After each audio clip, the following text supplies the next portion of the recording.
2014-15 में जब हमने पहला बजट पेश किया था, वो लगभग 31,000 करोड़ रुपए का बजट था। आज जो बजट पेश किया गया 7 साल के बाद, ये लगभग 76,000 करोड़ का बजट है। 7 साल में ये बजट 2.5 गुना हो गया। ये आज हमारे देश में अगर हम सारी राज्य सरकारें देखें, केंद्र सरकार देखें, ये किसी चमत्कार से कम नहीं है। इतने बड़े स्केल के ऊपर इतना भारी बजट के अंदर इम्प्रूवमेंट कोई चमत्कार से कम नहीं है। ये केवल और केवल एक ही कारण से हुआ, क्योंकि हमारी पार्टी एक कट्टर ईमानदार पार्टी है। हमारी सरकार कट्टर ईमानदार सरकार है, और उस ईमानदारी का नतीजा है कि बजट ने इस किस्म से छलांग ली है। हमने 7 साल के अंदर अननेसेसरी एक्सपेंडिचर को ख़त्म किया, भ्रष्टाचार को ख़त्म किया, रेवेन्यू के अंदर जो लीकेजेस थी, एक्सपेंडिचर में जो लीकेजेस थी, वो सब ख़त्म की। और उसका नतीजा है कि आज दिल्ली के लोगों को इतने बड़े बजट का फ़ायदा मिलने वाला है। हमारा मानना है कि आज एक आम आदमी के सामने इस देश में 2 सबसे बड़ी समस्याएं हैं, रोज़गार और महंगाई। और इसको लेके अभी जैसे पंजाब में हमारी सरकार है, पंजाब में हमारी सरकार ने सरकार बनते ही 25,000 नई सरकारी नौकरियों का ऐलान किया, जिसका 1 महीने के बाद जिनकी भर्ती होने वाली है। 35,000 कच्चे कर्मचारियों को पक्का करने का ऐलान किया पंजाब में। आज दिल्ली में जो बजट पेश किया गया है, अगर उसको मैं मोटे मोटे तौर पे बहुत ब्रॉडली देखूं, तो इन 2 समस्याओं का समाधान, रोज़गार और महंगाई, इन 2 समस्याओं का समाधान आज ये बजट दिल्ली के लोगों के लिए करता है। इतने बड़े स्केल के ऊपर, इतने क्रिएटिव और इनोवेटिव तरीके के साथ, मुझे नहीं लगता रोज़गार पैदा करने के लिए, मुझे नहीं लगता आज तक कभी भी किसी भी सरकार ने प्रयास किया है जो आज इस बजट के ज़रिए किया गया है। पिछले 7 साल में दिल्ली सरकार ने लगभग 12 लाख रोज़गार दिल्ली के युवाओं के लिए तैयार किए। इनमें 1,78,000 रोज़गार सरकारी सेक्टर में थे और लगभग 10 लाख रोज़गार प्राइवेट सेक्टर में थे। 12 लाख रोज़गार पिछले 7 साल के अंदर दिल्ली में आम आदमी पार्टी की सरकार ने तैयार किए। आज जो बजट पेश किया गया है, ये बजट अगले 5 साल के अंदर 20 लाख नए रोज़गार तैयार करने का लक्ष्य रखता है। ये बात कहने के लिए भी हिम्मत चाहिए कि हम अगले 5 साल में 20 लाख रोज़गार देंगे। ये कोई चुनावी वादा नहीं है, आज कोई चुनावी सभा नहीं थी। आज विधानसभा के अंदर बजट रखा गया और बजट में 20 लाख रोज़गार तैयार करने का एक पूरा खाका देश के सामने रखा गया। ये बहुत ही बोल्ड बजट है, बहुत ही इनोवेटिव बजट है, और इसके लिए मैं मनीष सिसोदिया जी को और उनकी पूरी टीम को बहुत बहुत बधाई देता हूँ।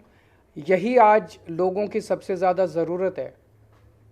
कोरोना की वजह से बहुत सारे जॉब्स चले गए, हर घर के अंदर तकलीफ़ है, लोगों के पास नौकरियां नहीं हैं, लोगों के पास जॉब्स नहीं हैं।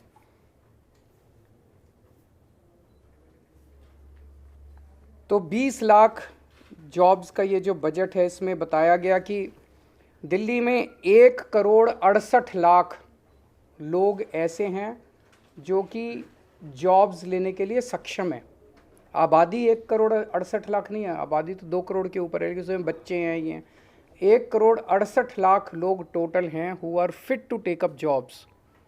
उन 1,68,00,000 लोगों में से केवल 1/3 लोग ऐसे हैं जिनके पास आज जॉब्स हैं दिल्ली के अंदर, बाकियों के पास जॉब्स नहीं हैं। तो ये 33% की जो संख्या है, इसे हमें बढ़ा के 45% तक 5 साल में ले जाना है। इसे 12% हमें इंक्रीज़ करना है। 12% इंक्रीज़ करने का मतलब है कि आज 56 लाख लोगों के पास जॉब्स हैं, इसे 76 लाख तक ले जाना है, तो 20 लाख नए जॉब्स हम लोगों को क्रिएट करने हैं। और ये कोई एम्प्टी प्रॉमिस नहीं है, खोखला वादा नहीं है। आज जितने डिटेल में इस बजट के अंदर पूरी रूपरेखा समझाई गई, ये जॉब्स कहाँ से आएंगे, इतनी इतनी महीन exercise, micro exercise, detailed exercise, practical exercise मुझे नहीं लगता कभी इस तरह की हुई है। जो सेक्टर्स आइडेंटिफाई किए गए रिटेल सेक्टर में, इन सेक्टर्स के अंदर जॉब्स क्रिएट किए जाएंगे। Retail sector, food and beverage sector, logistics and supply chain, travel and tourism, entertainment, construction, real estate, green energy. तो ये 8 सेक्टर्स हैं, 8 क्षेत्र हैं जहाँ पे नए जॉब्स क्रिएट किए जाएंगे। और हर एक की बहुत डिटेल्ड प्लानिंग की गई है, हर एक की बहुत डिटेल्ड स्कीम्स बनाई गई हैं। दिल्ली की 5 मार्केट्स आइडेंटिफाई की गई हैं जो कि दिल्ली की फेमस मार्केट्स हैं, ट्रेडिशनल मार्केट्स हैं। इन मार्केट्स को पूरा रिवैम्प किया जाएगा, उनको रिनोवेट किया जाएगा, और वहाँ पे उम्मीद है कि पूरे रिवैम्प और इनोवेशन के बाद उन मार्केट्स के अंदर बड़े स्तर के ऊपर बिजनेस बढ़ेगा। दिल्ली शॉपिंग फेस्टिवल लगाया जाएगा। दिल्ली शॉपिंग फेस्टिवल से उम्मीद है कि पूरे देश से और दुनिया भर से बहुत सारे टूरिस्ट्स दिल्ली आएंगे, जिससे दिल्ली की इकनॉमी बढ़ेगी। और हर साल दिल्ली शॉपिंग फेस्टिवल होगा, लंबा फेस्टिवल होगा, जिससे दिल्ली की इकनॉमी बढ़ेगी और दिल्ली में बड़े स्तर के ऊपर जॉब्स क्रिएट होंगे। होलसेल, दिल्ली जो है हमेशा से देश का एक तरह से होलसेल मार्केट रहा है, पर किन्हीं कारणवश उसकी वो जो होलसेल का जो नेचर था, उसका जो कैरेक्टर था, वो ख़त्म हो गया। इसको वापस रिवाइव किया जाएगा, दिल्ली को वापस होलसेल मार्केट बनाया जाएगा और अलग से दिल्ली होलसेल शॉपिंग फेस्टिवल किया जाएगा। दिल्ली बाज़ार पोर्टल बना रहे हैं हम लोग। मैंने पिछली साल ऐलान किया था दिल्ली बाज़ार पोर्टल, जिसमें दिल्ली के सारी दुकानें, दिल्ली के सारे मार्केट्स एक पोर्टल पे लाए जाएंगे। तो दिल्ली के अंदर कुछ भी माल बिकता है, छोटी दुकान पे, बड़ी दुकान पे, कहीं भी कोई भी माल बिकता है, वो आपके पड़ोस में रहने वाला, किसी कॉलोनी में रहने वाला आदमी भी खरीद सकता है और 24 घंटे खरीद सकता है। ऐसा नहीं कि सूरज छिपने के बाद फिर दुकान बंद हो जाएगी, कभी भी खरीद सकता है, रात को 12 बजे 1 बजे भी खरीद। अमेरिका में रहने वाला कोई आदमी भी खरीद सकता है, लंदन में रहने वाला कोई आदमी भी आपके लोकल मार्केट से, खान मार्केट से, चांदनी चौक से, या आपके लोकल शॉपिंग कॉम्प्लेक्स से कोई भी माल खरीद सकता है। इससे हमें उम्मीद है कि दिल्ली की अर्थव्यवस्था को एक बड़ा जंप मिलेगा और दिल्ली के माल जो है वो पूरी दुनिया के अंदर बिकने चालू होंगे।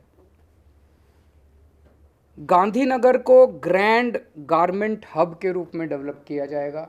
गांधीनगर का कपड़े का व्यापार जो है बहुत बड़ा है और इसको अगर हम अच्छे तरीके से, इसको सिस्टमेटिक तरीके से अगर रिवैम्प करके पूरे मार्केट को डेवलप किया जाए तो इसमें बहुत बड़ी अपॉर्चुनिटीज़ हैं।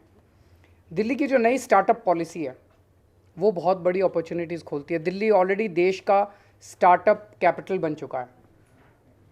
दिल्ली के अंदर आज पूरे देश में सबसे ज़्यादा नए स्टार्टअप्स निकल रहे हैं। तो दिल्ली की जो स्टार्टअप पॉलिसी है, हमें उम्मीद है इसके ज़रिए बच्चे जो हैं वो बहुत सारे नए नए बिज़नेस शुरू करेंगे और दूसरों को नौकरी देंगे। दिल्ली के जो नॉन कन्फॉर्मिंग इंडस्ट्रियल एरियाज़ हैं उसको सबको डेवलप किया जाएगा।